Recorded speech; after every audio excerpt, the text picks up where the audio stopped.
Good morning, everyone. This is Sunday, June 5th, 2016, and we welcome you all to our roundtable. The subject this morning is God, the only cause and creator.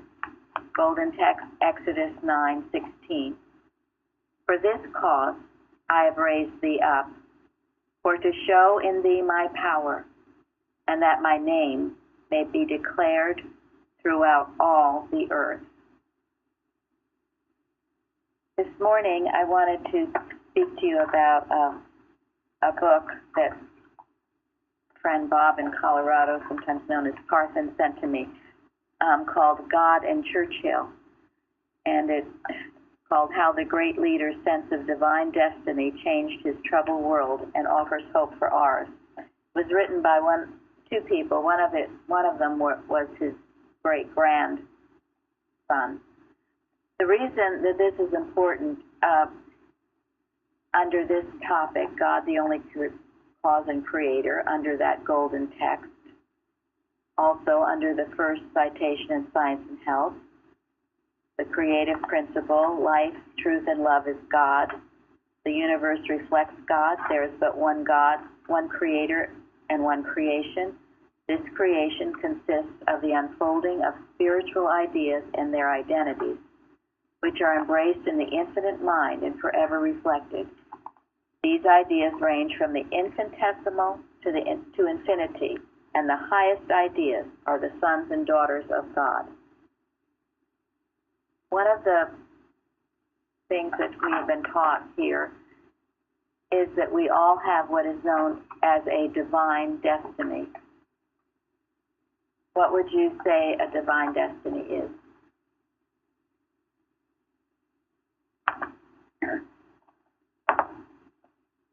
God's plan for you, for what He has for you to do. God's plan for you. The divine destiny. The golden text says you were created for a purpose, His purpose. All of us need to know that we have a divine destiny. Now, what would be the opposite of a divine destiny? Destiny. Human-willed. Pardon me? Human-willed plan for your life. Exactly. Personal ambition? Yes, definitely. Disease and death. Sin, disease, Mortal. Go ahead. Mortal. The Adam dream. All the distracting attempts of error to keep you from your divine destiny. And you see, many people who seem to be in that, living in a dream-like world. One problem, it's from problem to problem rather than from glory to glory. It's also, it's godless, isn't it? Human destiny has no God in it. That's the main difference with the divine destiny. And as far as your divine destiny goes, how do you measure success? You're doing God's will. Are you being obedient to Him? Whether I'm at peace or not. Are you feeling the peace of being at one with God? Are you feeling the dominion over all those temptations? You feel like you know who you are.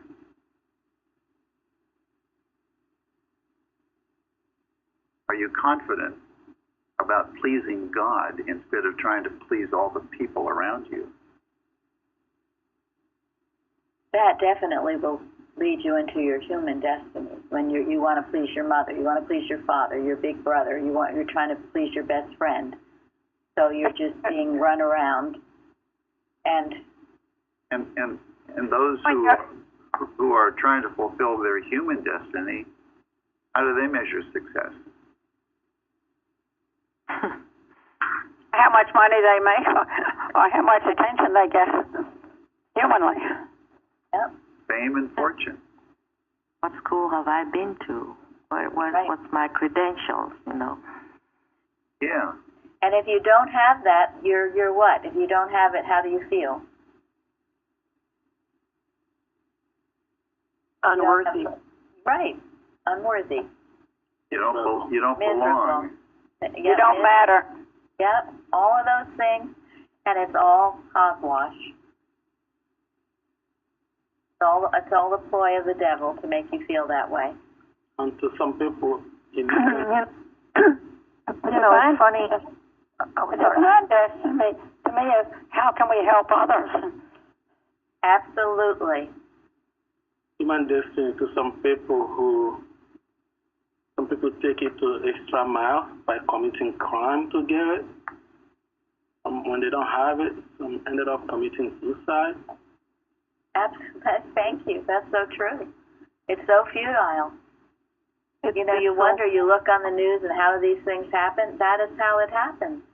These people haven't come to their divine destiny. They don't know why they were created. They don't know of their creator. It's interesting that even those who had lots of money still committed suicide in the 2008 situation. Amazing. There was an article I saw. I didn't read it, but I saw the headline of why do so many celebrities that commit suicide or take drug overdoses. Well, that's it, and they have all the money, all the fame and fortune on earth, and they are miserable because their life is godless. But it's never enough. That's what it is.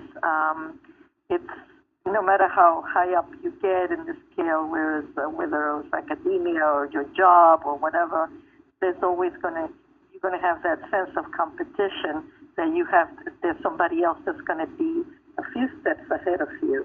So it provokes a lot of unsatisfaction, and that's why people, no matter what position they get, there's always that kernel of dissatisfaction and saying, well, I should push myself a little bit more. I see it at work a lot of times. One day we have conferences, and they go around. Well, this one, he rattles off all the credentials she has and all the letters she has behind her name, and yet, it's like, okay, well, there will be somebody there that may have more than you do or has had achieved something else, and so without God, in your experience, it will make you feel bad. These people will feel bad, and I think that's what happened with the celebrities too. They lose their looks, they start losing popularity, and they feel diminished. Yeah. But even if they have their popularity and everything, they don't have a sense that there is a God that can heal. They live with this mortality idea and so schizophrenic instead of knowing that there is one mind and one God that heals and protects and takes care of you. That's what's really missing from this equation. Absolutely, it is. Yes.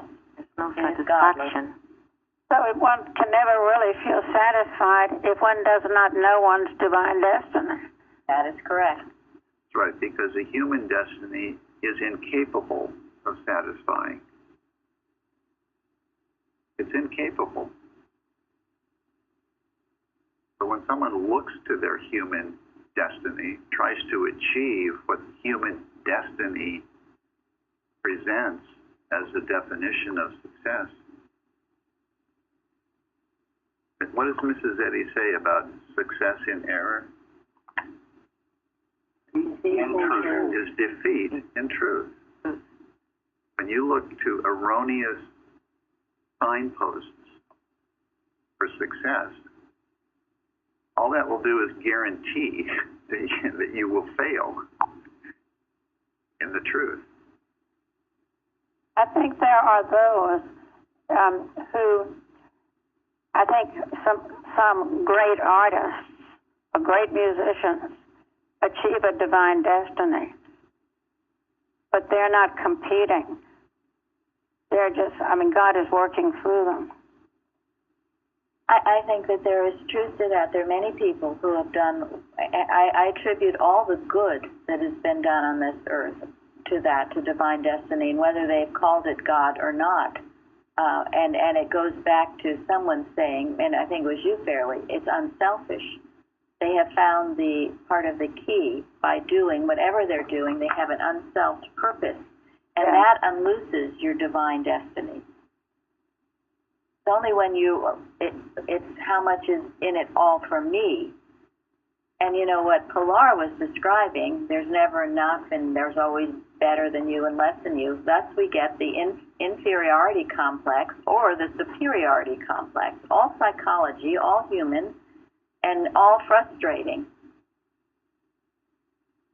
You each have a unique place. No one can take your place. No one can do what God has given you to do. So forget about looking around at what everybody else is doing and fulfill your divine destiny. Because you've got one. And if your life so far has been you feel it isn't a divine destiny, that's so what? It's never too late to find it. Why we're talking about it today. You know, to add to what other people have said, even some of these people who are very famous, like a musician or athletic or anything, I think they can still find happiness. They can still fulfill their divine destiny with all the success combined. It doesn't have to end that way if they realize that it's God who have put them in that position, it's God who have given them firm to help heal pain, help bring joy to as many people as they can. But at some point they start to take it as it's them doing it, not God doing it, not God brought them so far. We saw the examples in the Bible, people like Solomon, after what he did during the early time of his reign as a king, well, he ended up committing a lot of sins by bringing a lot of women into his life. He fell from glory. And Samson is another person who has so many power to protect people. Personal science came in and he fell. You can be famous and still be glorious at the same time, fulfilling your destiny divinely. And what makes the difference? Go ahead, Sarah.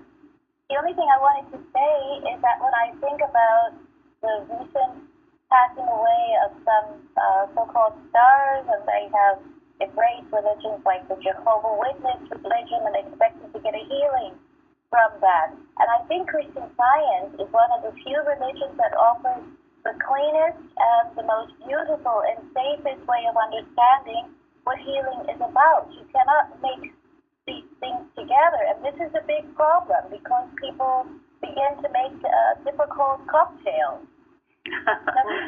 Right, and why is that true, Zari? I think that people do it because why is it true about Christian Science? It's true about Christian Science because Mary Baker Eddy worked from a very clear, spiritual sense of understanding. I'm a scribe under scholar. I'm a scribe under orders, and she worked with that selflessly, and that's a very different position. Right, and what that means, just to paraphrase what your point, Christian Science is not a religion. No. It is the science. It is the science. Einstein called it the ultimate science. It's the only science. Well, yes, it is the true, pure science, right. And I think that's important when we look around at the human condition, to recognize that what we're dealing with in Christian Science is not just another religion. And that's why Mrs. Eddy warns us, you can't dabble in it. You can't just kind of, take it off the shelf every once in a while and look for a healing. It is the only thing that is revealing evil as unreal. You never hear this anywhere. Exactly. Anywhere. The law of life. Yes, it is. And because it is a science, it can be demonstrated by anyone, anywhere, whatever they call it. And, Benjamin described famous people who fell from their peak. But there are also those who have struggled deeply and been into drugs and then have found themselves, have found God, or become serving people. You know, they some sports people, they're helping children, or they devote their lives in helping others, and in some way they raise their thought from this human existence to a more divine existence, which is wonderful when they do that. Those are the ones we don't hear as much about, because there are a lot of them. There are a lot of them that do that, are doing good. But they don't make the newspapers. Right? Yeah, like the ones who take the overdoses. Yeah. And I'm sure they have more satisfaction in what they're doing too. Absolutely, they do. Absolutely. I just Something like that has happened to fall from being All from grace. from grace. Well, who was speaking? Mary Beth, it's Lucy. Hi, Lucy. Hi. You guys, I need some help with this. I never liked the word destiny. I can't relate to it. I looked up in the dictionary for years. I don't like using the word destiny. I don't know how to relate that with metaphysics, spirituality. Is there another word, or can someone help me to understand? Because I just don't like the word destiny. Well, that's a good one point. way to yeah, I think you're right. It is often misused. I think what's helpful to me in that is that we all have talents. I mean, you have talents, right?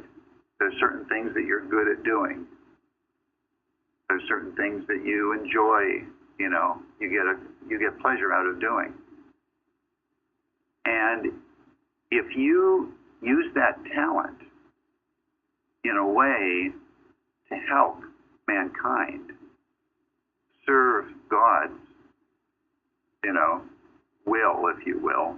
In other words, if you use that talent as God directs you, and you have a spiritual sense as to what's right and what's wrong, and that spiritual sense will guide you, whether it's in human relationships or whether it's in a career or serving, mankind somehow. When you use your talents with an unselfed motive, that is fulfilling what God has for you to do. And I think you're talking about, like, I know I think of destiny too, some preordained thing that's going to happen to you. And I don't go with that either. I mean, it's God unfolding in you, and it's either something God-like and God-given, or it's not. But it's not like you have some outlined thing. I don't really think that is science. I think you're just finding yourself in Him, and as you do that, this word was used, or we've used it as destiny. It's just something that is unfolding, but not some preordained thing that this is what's going to happen to Benjamin, and that's it, and then there's no changing it, and that's it, this is it. I don't care for that either. So you're absolutely right, and I'm very glad you brought that up. I don't know if anyone else wants to speak to it, but... And parents do that a lot on their children. Yes. Some child will be growing up, has a different view of life. But parents will be like, no, you have to be this. And they start pushing that child towards that. And that child will become what the parents want him or her to be. And that child will grow up being that. And that child will never be happy, because from the beginning, that child never wanted to be that. But because he or she was pushing to becoming that free plan. That's a good point. Does that It's really the fulfillment of your life. It's your destination, in a sense. Well, I think I was wandering here and there. I had no sense of purpose. I had nothing really going for me. And even though I had a family, I was a teacher, I had these human things going, I felt no purpose. Once I came here to this church and learned about God, I began to have this sense of purpose. And I feel that was my divine purpose rather than this human wandering that I had been doing. I hope that clears it up for you, because that would be troublesome, Lucy. I agree with that. Let me give you an example. I read something when I was teaching in North Plainfield School District. I can't remember one of the classrooms that I saw that. I think it was in a second grade classroom. The person wrote that. the teacher told them to write a couple of paragraphs what they want to be when they grow up. There was a child in that classroom. He wrote a few words that he wants to be happy when he grew up. After about an hour or so, the teacher collected the whole assignment, and the teacher was so upset that this child couldn't write more than one sentence. And he gave him an F because he couldn't write that. Well, looking into that, I read that, I almost cried because I keep looking at that story. To me, he actually wrote the best paragraphs in the whole classroom. This is what that child wanted to be when he grew up. He wanted to be happy. But the teacher said, no, you have to be miserable because you have to be what you don't want. Yeah, for that reason, he thinks he's a teacher. He wants to teach future. He wants to predestine this child without knowing that this child has already had divine understanding what he wants to be when he grew up. And this child grew up, and he ended up becoming a very good person, what he wanted to be in life, and he was as happy as he was. And usually your, quote, divine destiny, that you feel fulfilled and happy, and it unfolds. It's not some preordained thing. But then now I will speak a little bit, get back to church health. Does that answer your question, Lucy? It does, thank you. And I love the word unfoldment. That's more, I can relate to that. So thank right. you. No, we're not, something that God has ordained for you to do, by gosh, and you better do it. No. This is just finding Him. And in finding Him, you will find a rewarding and fulfilling and happy life, not without challenges, but you will have a secure sense of your identity and your purpose. Okay, who else is speaking? Yes, I'll try to be... Oh. Go ahead. Okay. Go ahead, Mike. I'll try to be quick. I think divine destiny is a perfect phrase to use because my first job as being a farmer, I was very honest, and for farming made a lot of money and all that, but trying to change the culture of what was happening to family farms made me very miserable. And I went to teaching skiing, which is a non-job to get paid for, and the people I worked for were all most of them were very rich, and they were all miserable, and the money doesn't solve it. So it has to be, God has to come first. Now I don't even really have a job, and as I pointed out one time, I hate cleaning and doing that kind of things that I'm supposed to do. Now all of a sudden I'm feeling okay and actually happy doing it. That comes from having God first.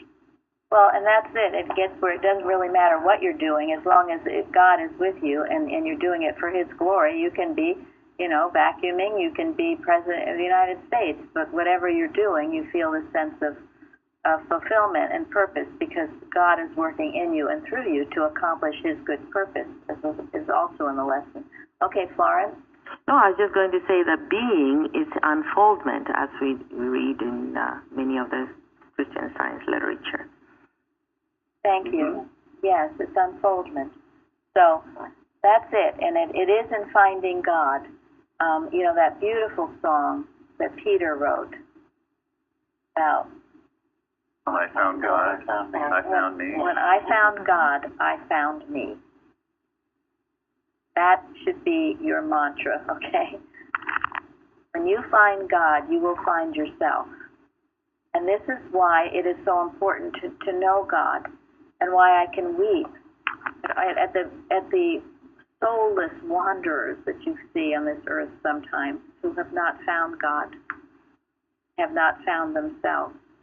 And this is our prayer, that they will find God and they will find us. I had the most beautiful message on my answering machine. It was someone new who just joined our church, and he was so excited. He got his letter of acceptance, and I played it for Gary. He was just going on. He was so happy. He'd been going for years without having a church family. Now he's found us. He's been listening to everything. He says he's going to become more active. He's from the state of Washington. I called him back and said how grateful we are that he did find us. And this is what we pray for, the remnant, the lost sheep of Israel, the soulless wanderers looking for God. When I found God, I found me. Okay, now to go back to Churchill. It's very interesting. I haven't read very far in this book, but it was he was being asked at the age of 16 as to what he was going to do in life, and he said he really didn't know, but he said that he has a wonderful idea of what he eventually will be. And he said, well, I can see vast changes coming over now, a peaceful world, great upheavals, terrible struggles, wars such as one cannot imagine. And I will tell you, London will be in danger. London will be attacked, and I will be very prominent in the defense of London. You talk like that. This was his friend. We are forever safe from invasion since the days of Napoleon. I see further ahead than you do. I see into the future. His friend's name was Merlin Evans, was so stunned by the conversation that he recorded it with utmost clarity. In a letter, he sent it to Churchill's son Randolph, who in the 1950s was given the responsibility of writing his father's biography. So, at that early age, Churchill felt that he was going to be a part of something, he didn't know what, and he sensed danger for his country. Now we know of the Bible prophets. We also know that in the story of Washington, he had a sense of this, a sense of purpose in his life, that he was going to do something important. He felt it. Some people do feel it that way. It comes that way.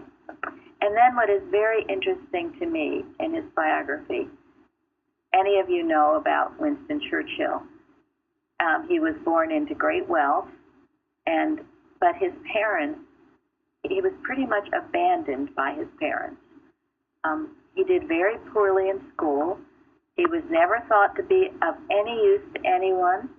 His father loved to tell him that.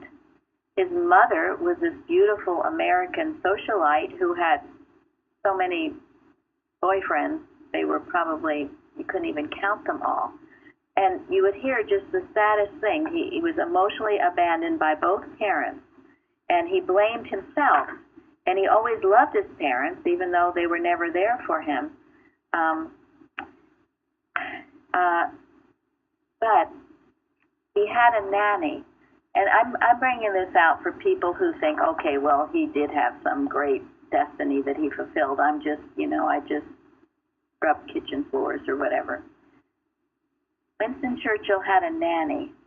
Her name was, he called her Womany because he couldn't pronounce the take on woman, I guess. He couldn't pronounce it. So it said that Winston Churchill's school experience was pathetic by any measure. But right from the start, even as a 7-year-old, he demonstrated the tenacity and determination that would come to characterize his life. Subject to institutional acts of brutality that might have destroyed another boy's morale, Churchill remained resolute. He was sent away to boarding school. His parents didn't have much time for him. Once, after a particular severe caning at St. George's School in Essex, he got his revenge by defiantly stomping on the headmaster's prized straw hat. At the bottom of his class, and also sorted towards the end of the list at the roll call because of his name, Spencer Churchill, Winston wrote pleadingly to his father to allow him to dispense with Spencer and simply go by Churchill. Lord Randolph ignored the letters, just as he had failed to respond to the hundreds of earlier epistles in which the homesick young Winston begged them to visit for a weekend, sports day, prize giving, or any occasion.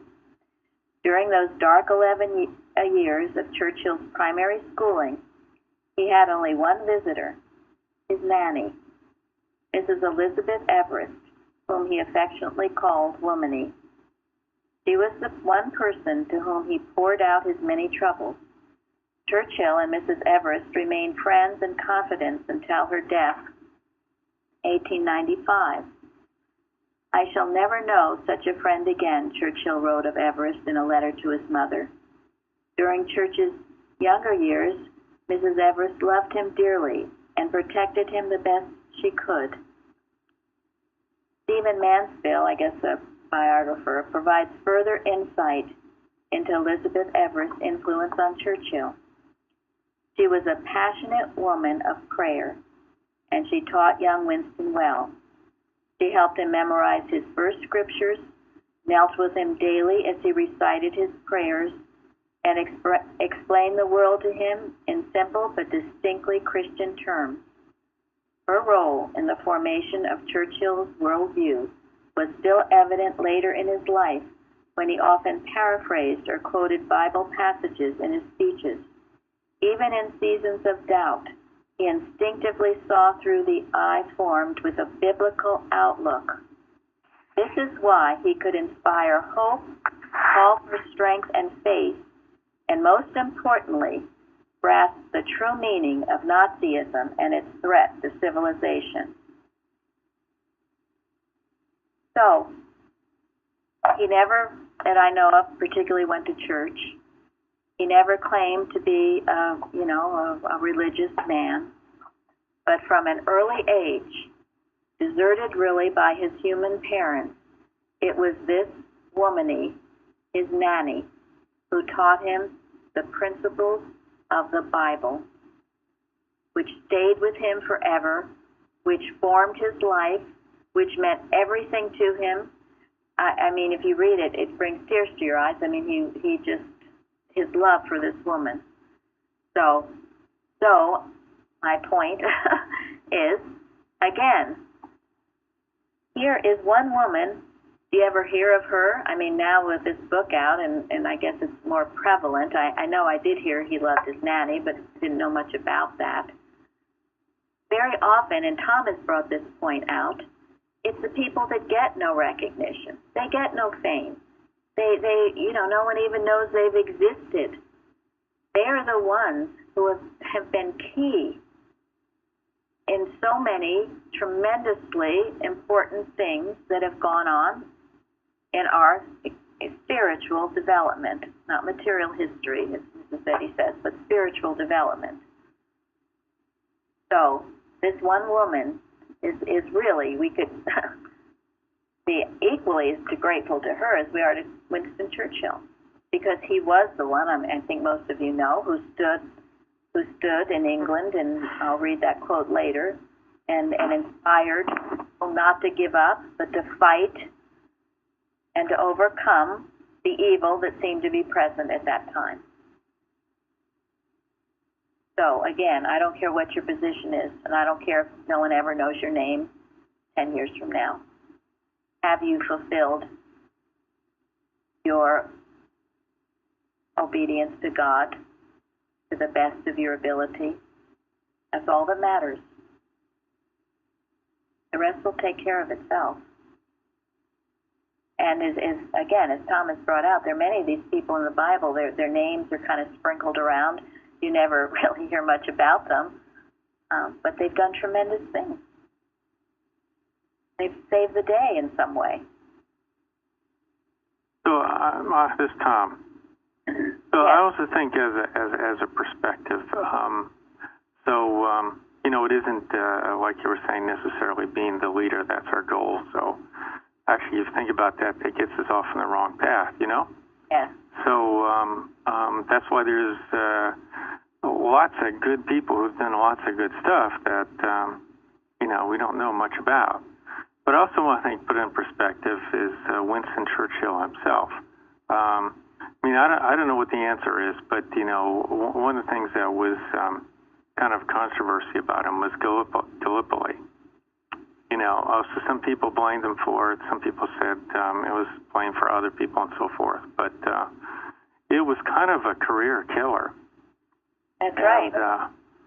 And he managed through that. Yes, he did. So we have watched. There's a wonderful lectures about him, and I forget the name of the lecturer, but we watched that, and Gary and I, and it talks about that. It was a career killer. It was absolutely, he overcame every obstacle. I mean, the stories about him, there were miraculous stories about him, just as there were of George Washington. I think we can think of that for ourselves. We can. You know? I mean, if every day is some phenomenal accomplishment and that's what we're striving for, oh gosh. You know, we're going to make mistakes, you know? Well, and the human mind is going to throw monkey wrenches into your experience out of jealousy, out of threats, out of insecurity, out of fear. I mean, he was set up to fail in a lot of cases from the beginning. People with, it's not a path of roses. You're right, Tom. It reminds me a little bit about the Civil War. I forget who the general was, but there was a general before Grant who was always mulling over things before he ever took action. And that frustrated Abraham Lincoln, you know. They just went on and on and on. And so, like, I think some people wrote books saying that Civil War probably could have been ended sooner, you know. Because this guy just kept thinking things through and was ponderous before we could ever take action. Everything had to be absolutely perfectly and planned out and organized and set up before he would take one step, you know? And that's how ultimately he led picking Grant. But, you know, there are ups and downs. Abraham Lincoln got us through the Civil War, you know?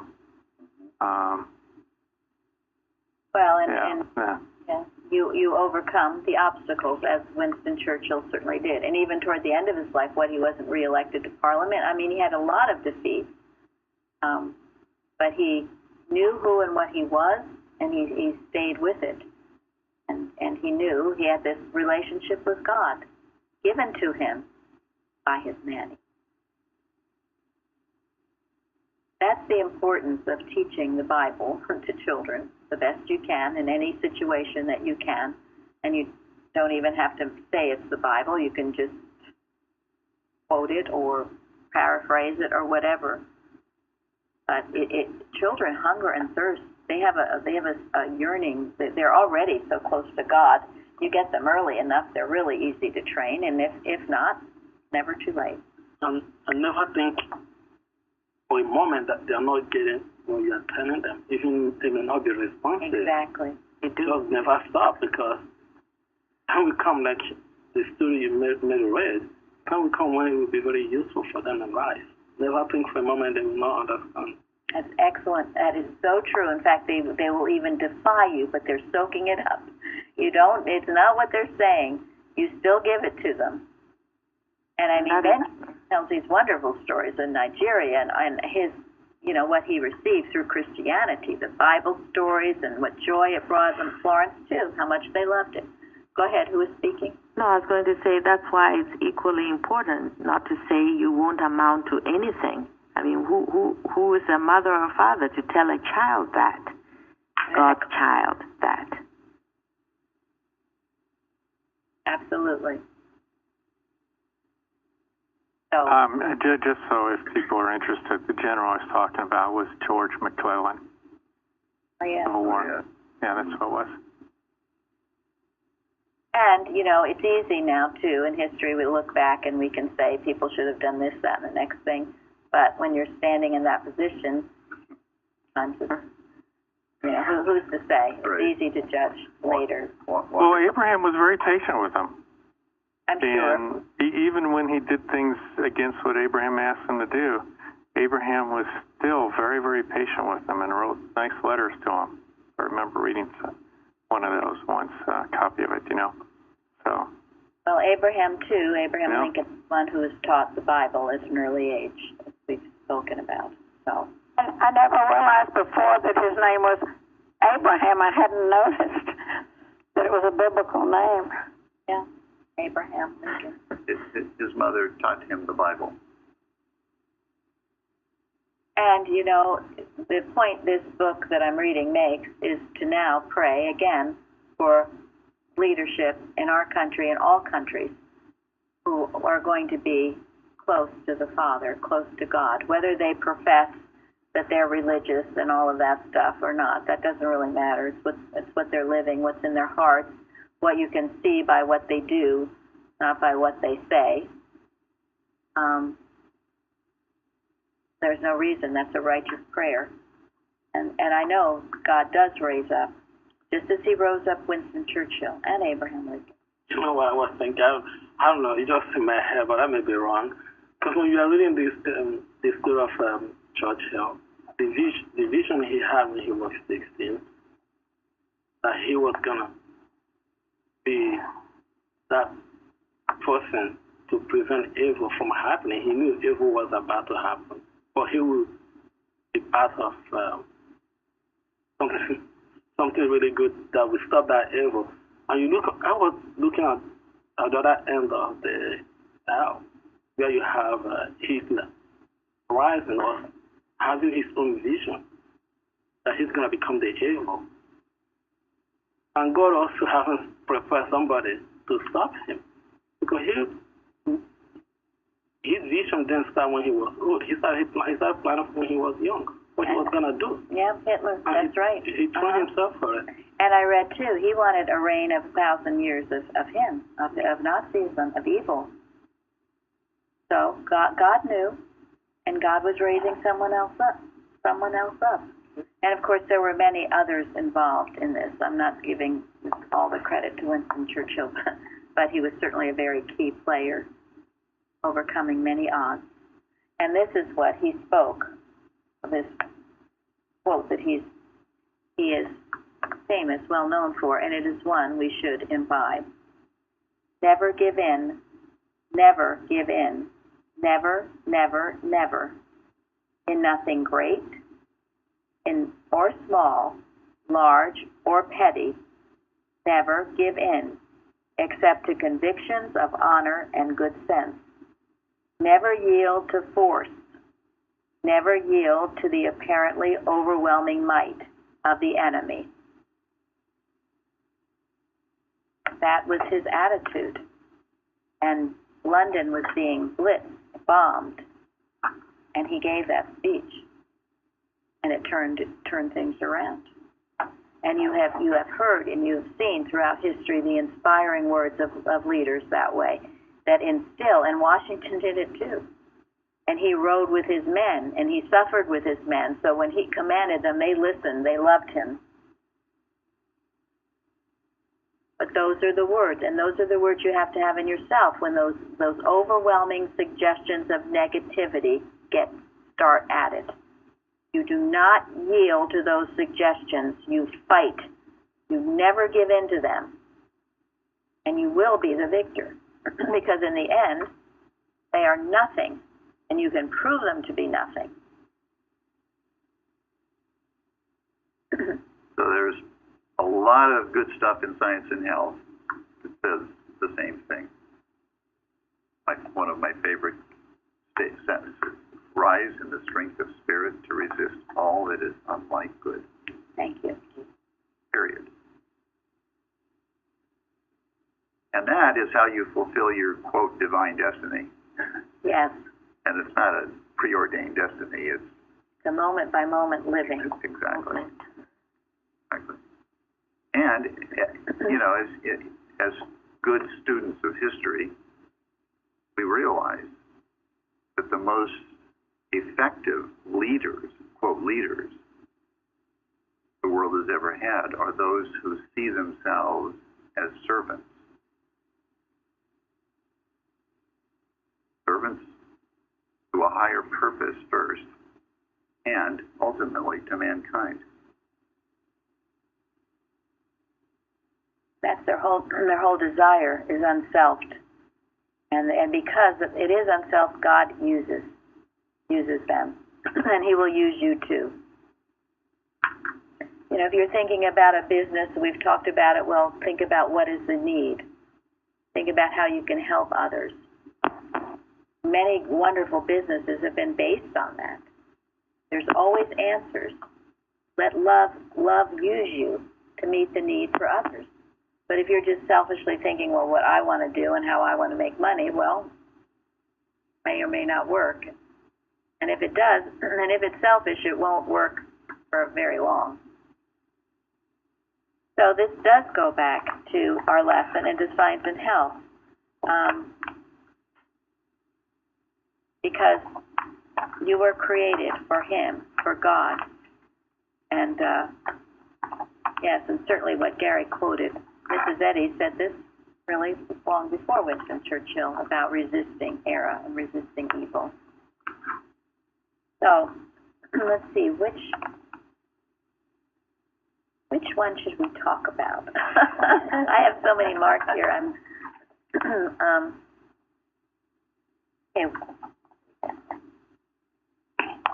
Okay. God pronounced good all that He created, and the Scriptures declare that He created all. Citation 6. So you can ask yourself, what are you accepting that is not part of God's creation? He created it all, and it is good. Are you accepting anything in your experience that's not good? So I feel better still. What am I afraid of that God didn't create? Well, that's a good question. Excellent. Yeah, exactly. What are you fearing? Because if you're fearing it, God didn't create it. Or you have a very bad misconception of what He created. You can always line it up with this. You're afraid of allergies? Are you? A lot of people are. Or medical diagnosis. I just recently saw someone, and they just look so, not at all their self, and come to find out they have just told him that he has diabetes, and I'm like, oh, I see. Here. Just sinful. Did God create it? No. No. God didn't create it. You don't have to have it. That was a simple thing Mrs. Evans always tells us. But look what it does. The countenance. And now he's going to start to worry and fear and poke around on his body and look for symptoms. And, all that. Focus on what he eats. Oh, no, I can't eat this. It's self now. Yeah. So. No more ice cream. And, this in citation 10 is dynamic. Christian Science reveals harmony as proportionately increasing as the line of creation rises towards spiritual man, towards enlarged understanding and intelligence. But in the line of the corporeal senses, the less a mortal knows of sin, disease, and mortality, the better for him, the less pain and sorrow are his. Proportionably, how much time are you spending on understanding God and reading the Bible and taking in the truth? That he says spend 4 hours a day on it. In contrast to looking around at the world and mulling over all the problems and things you see, diabetes, allergies, the mosquito thing now. What? Zika, the new one. Yeah. The atmosphere is all filled. Yep. And we're going to have our Olympics there, and everybody's going to come back with Zika. So that we handle. This is why we watch. Please join in on our watches. There's no greater. Carpenter calls it your life insurance. So you're working for the world in that way. You are working also for yourself. So ask yourself and increase the time spent in prayer. Increase the time spent with God. You will find the less pain and sorrow will be yours. I'm going to conclude now with Collectania in the addenda, page 49. You have your place and work in God's kingdom. I have mine. We are in the place prepared for us. Nothing can hide this place or remove it from us, or withhold from us our spiritual blessing. Then, overcome self and care for others. That's the key to your divine destiny. Okay, we'll have a wonderful service. Thank you all. Thank you. Thank you. Thank you all.